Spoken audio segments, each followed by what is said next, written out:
These are their chosen representatives.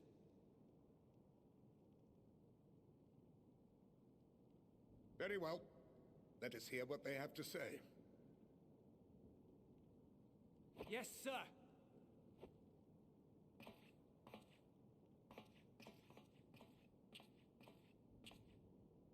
I present to you our commander, Lord Quintus Vankina, Legatus of the First Legion. The First? I had no idea you had survived.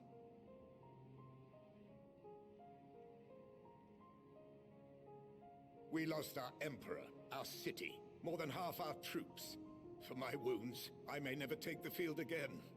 But we survived, aye. In a manner much to your liking, I dare say. We have no intention of adding to your misfortunes, nor do we bear you any ill will. Spare me. Though you children may speak in earnest, overtures of peace ever ring hollow in my ears. So long as man stands to profit from his neighbor's suffering, war is inevitable. Driven from our ancestral homeland into this blasted waste. Yet still you yearned to rob us of our paltry scraps.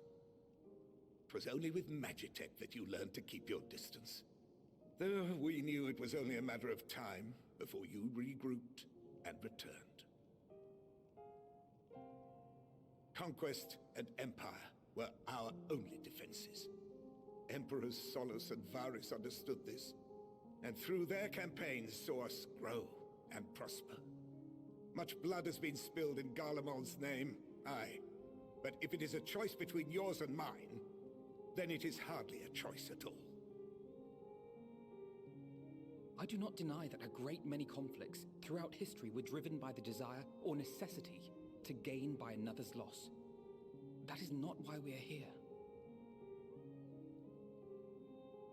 Nor have we come to petition your aid in the war with the Telophoroi, grave though that threat may be. Our purpose is simply this. We wish to help you. Let us help you. If there is aught that can be done to ease your plight, we would be glad to do it. Perhaps you would.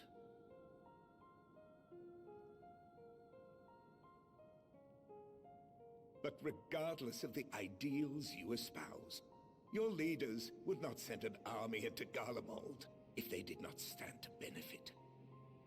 If we accept their aid, they will expect their efforts to be rewarded once the Telophoroi are no longer a threat. And after compensation and concessions, the great empire would be brought to heel. Her enemies rejoice at her downfall. Our third eye, a mark of shame. We won't stand idly by and let your people be humiliated. And we're not alone in that. We only want to make a difference, to make this world of ours better. Surely you can understand that. What I'm trying to say is, there are so many people who just don't care about making you suffer. And maybe that's almost insulting after all the suffering you feel the world has subjected your people to, but believe it or not, that's the truth.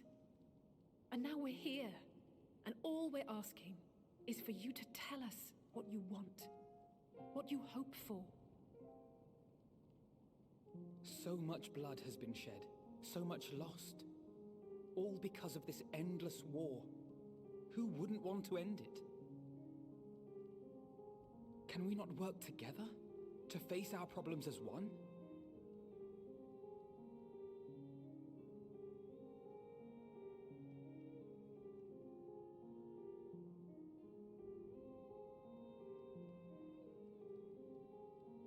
Answer me this, young peacemakers. If a world without conflict is your desire, Why reject the unity and prosperity of Garlemald? Is it because we do not share your faith? That we do not share your heritage? That our ideals and virtues differ? That we cherish and hold in the highest that which you do not? Disparity is the root of discord, and peace built on compromise is flawed and fleeting. Happiness for one and all is a dream, and the reality is that to the victor go the spoils. That is why we Garleans will never submit nor surrender. For freedom and for pride, we will remain true to ourselves until the bitter end. That is my hope.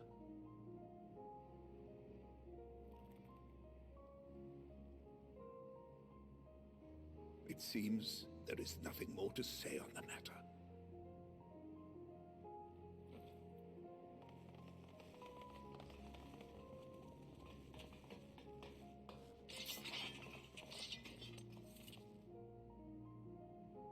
You will remain here while I decide what is to be done with you. Do not be alarmed. No harm will come to you if you cooperate.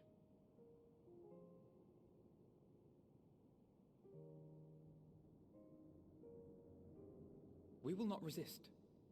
However, as your guests, I ask that we be allowed to speak with the other members of your group. As you wish. I had no intention of locking you up, as by dawn you would be frozen stiff and you're no good to me dead. You are free to move about the encampment, but there is one condition. Collar them.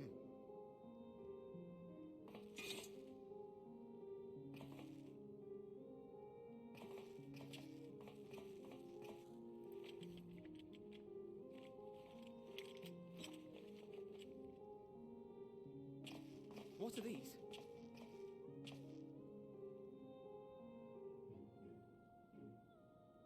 Incentive. You'll be watched at all times. Stray too far or act suspiciously, and we will administer a rather painful shock. Stop! Keep away from that one.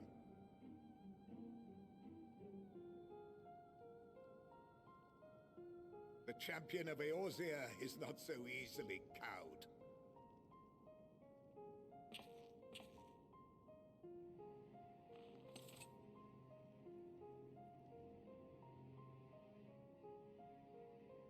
Even if he allowed himself to be collared, the shock would be no more than an itch. No. If he refuses to obey, we will activate the twins' restraints instead.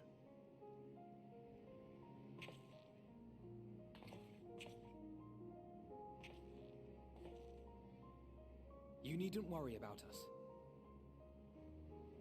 We'll forget we're even wearing them soon enough. Even now, you still... Why go to such lengths? What is it all for?